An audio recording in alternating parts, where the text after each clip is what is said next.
నమస్తే.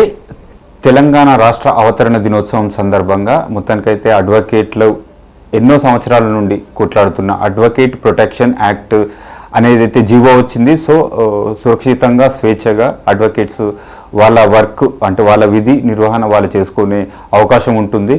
సో ఇదివరకే చూసాం, గత 1 వీక్ బ్యాక్ అయితే చూసాం, వక్ఫ్ బోర్డు ఇష్యూ పైన ఎన్నో సంవత్సరాలుగా వాదనలు వినిపిస్తున్న ఖాజా మొయినుద్దీన్ను ఒక యాక్సిడెంట్గా చిత్రీకరిస్తూ హత్య చేయడం జరిగింది. సో ఇటువంటి ఇష్యూస్ అనేకం జరిగాయి దేశవ్యాప్తంగా. సో ఈ అడ్వకేట్ ప్రొటెక్షన్ యాక్ట్ అనేది చాలా అడ్వకేట్స్కి ఉపయోగపడుతుంది. సో ఇదే అంశం పైన మనతో పాటు మాట్లాడడానికి BJP legal cell plus high court advocate Raj Kumar గారు ఉన్నారు. వారితో మాట్లాడే ప్రయత్నం చేద్దాం. అన్నగారు నమస్తే, చెప్పండి. సో మొత్తానికైతే కంగ్రాచులేషన్స్, ఎన్నో సంవత్సరాలుగా కొట్లాడుతున్నారు అడ్వకేట్ ప్రొటెక్షన్ యాక్ట్ గురించి. సో రాష్ట్ర ప్రభుత్వం అయితే తీసుకొచ్చింది. సో దీనిపైన మీ స్పందన, అసలు ఈ లీగల్ ప్రొటెక్షన్ యాక్ట్ అనేది తీసుకురావడానికి ముఖ్య ఉద్దేశం ఏంటి? చాలా శుభసూచకం.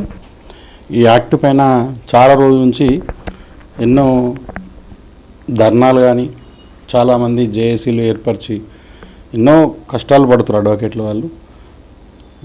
మెయిన్గా అడ్వకేట్ సంబంధించిన డిస్ప్యూట్లలో చాలామంది అడ్వకేట్లను కూడా వారి యొక్క అవసరాల నిమిత్తం చంపడం కూడా జరిగింది. గతంలో చూసుకుంటే నాగమణి అండ్ వామన్ రావులను కూడా వాళ్ళు చాలా దారుణంగా మర్డర్ చేయడం జరిగింది. సరే, వాళ్ళ సివిల్ ఒక పొలిటికల్ వార్ సంబంధించింది ఇష్యూ. పొలిటికల్ మెయిన్ వ్యవస్థ ఏంటంటే పొలిటికల్ వ్యవస్థ. అందుకని ఇండిపెండెన్స్ ఇలా బతికి ఉన్నదంటే, ఇలా న్యాయం జరుగుతుందంటే న్యాయ వ్యవస్థ ద్వారానే. ఎందుకంటే ఈ న్యాయ వ్యవస్థ లేకపోతే కూడా ఏ గవర్నమెంట్ ఉంటే ఆ గవర్నమెంట్ కూడా పలానా జడ్జి అని ఎమ్మెల్యే కానీ ఎంపీ కానీ కొనేస్తుంటారు. సేమ్ కేవలం ఒక డిఎస్పీ గారిని ఎట్లయితే మేనేజ్ చేస్తారో, ఒక సిఏ గారిని ఎట్లా చేస్తారో, ఒక ఎస్ఐ గారిని ఎట్లా చేస్తారో అట్లా మేనేజ్ చేసే పరిస్థితి ఉంటుంది. ఇలా కేవలం దట్ ఈజ్ ఇండిపెండెన్సీ. జ్యుడిషియల్ వ్యవస్థ ఎవ్వరు కూడా తల వంచదు. ఆ జ్యుడిషియల్ సిస్టంలో అడ్వకేట్ కూడా one of the officer, defence officer.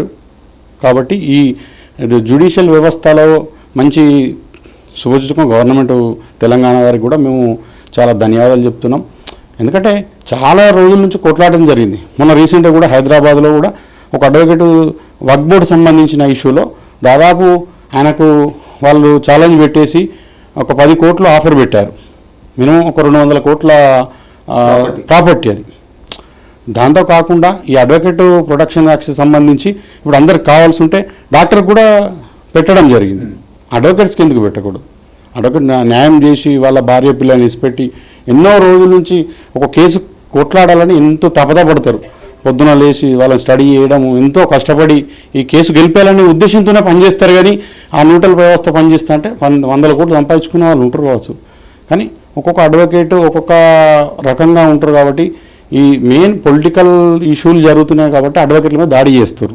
కాబట్టి వచ్చిన ప్రొటెక్షన్ యాక్ట్ను దీన్ని మంచి అమలుపరుచుకొని అడ్వకేటు ఐక్యంగా ఉండి ఎవరైతే మనం న్యాయం చేస్తాం వారికి ఆటోమేటిక్గా వాళ్ళకు సంబంధించి నచ్చకపోతే మరి పైకోర్టుకు అప్పీల్కి వెళ్ళొచ్చు. నీకు ఇక్కడ నచ్చకపోతే పైకోర్టుకు అప్పీల్ వెళ్ళాలి, అక్కడ కాకపోతే ఇంకో పైకోర్టు అప్పీల్కి వెళ్ళొచ్చు. కానీ అడ్వకేట్లను చంపడం ఇది కరెక్ట్ కాదు. మీ యొక్క అది మీ పర్సనల్ ఇష్యూస్, మళ్ళీ అడ్వకేట్కి సంబంధం లేదు. మెయిన్గా చెప్పాలంటే అంటే మీ క్లయింట్ ఇచ్చిన సమాచారం మేరకు మీ క్లయింట్ను గెలిపించుకునే ప్రయత్నం మీరు చేస్తారు. సో ఆ ఇష్యూస్ అన్ని పక్కన పడి ఒక అడ్వకేట్ మీదకి ఈ కక్ష కట్టడం వస్తుంది. అదే కదా ఇప్పుడు చెప్పేది. అదే కక్ష కట్టి వాళ్ళ యొక్క ఫ్యామిలీ డిస్ప్యూట్స్ అడ్వకేట్కి సంబంధం ఇట్ ఈస్ నాట్, అసలు ఏం సంబంధం లేదు అడ్వకేట్కి అన్నది. వచ్చి కాగితాలు ఇస్తాడు, ఆ కాగితాలలో పలానికి సంబంధించి బేస్ చేసుకుని కొట్లాడతాం. దానికి ఫర్దర్గా నువ్వు ఒక అడ్వకేట్ పెట్టుకుంటారు, నీకు నచ్చపోతే ఇంకో అడ్వకేట్ పెట్టుకోవాలి అట్లున్నప్పుడు. కానీ ఫర్దర్గా నీకు పైకోర్టు అప్పీల్కి వెళ్ళాలి. కానీ అడ్వకేట్ చంపడం చాలా దురదృష్టకరం. ఈ ధన్యవాదాలు తెలంగాణ ప్రభుత్వానికి మరొకసారి మీరు ఇంప్లిమెంట్ చేసిన ధన్యవాదాలు తెలుపుతున్నాము. అదే కాకుండా ఇప్పుడు ఈ ప్రొటెక్షన్ యాక్ట్ ఓన్లీ అడ్వకేట్కే ఉంటుందా? అడ్వకేట్కి సంబంధించిన ఫ్యామిలీ మెంబర్స్ కూడా ఉంటుందా? అంటే ప్రొటెక్షన్ ఎలా ఉంటుంది?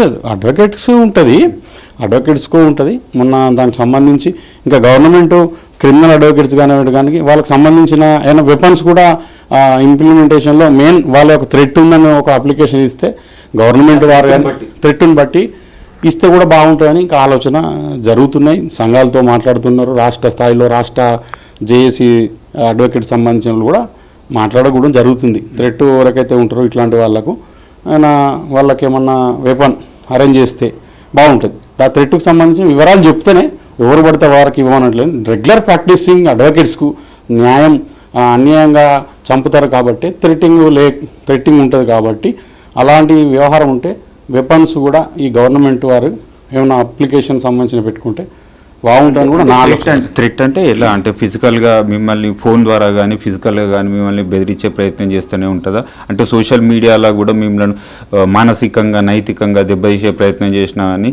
ఈ యాక్ట్ ఇంప్లిమెంట్లో 100% ఇంప్లిమెంటేషన్ అయింది. అందుకనే కదా యాక్ట్ తీసుకొచ్చింది 2026 జూన్ 2 రోజు తీసుకొచ్చారు.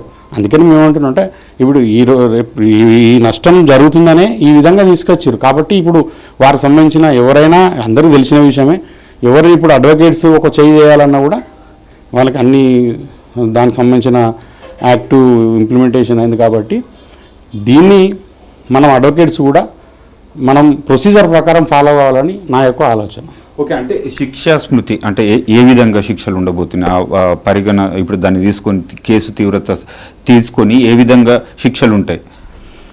శిక్షలు దానికి మించిన యాక్ట్ అమెండ్మెంట్ బుక్స్ ఇంకా 2 రోజు ఇచ్చారు కాబట్టి న్యూ యాక్ట్ ఇంకా తీసుకోవాలి. బేర్ యాక్ట్స్ దాన్ని తీసుకున్న తర్వాత రావాల్సి ఉంది, వివరాలు రావాల్సి ఉంది.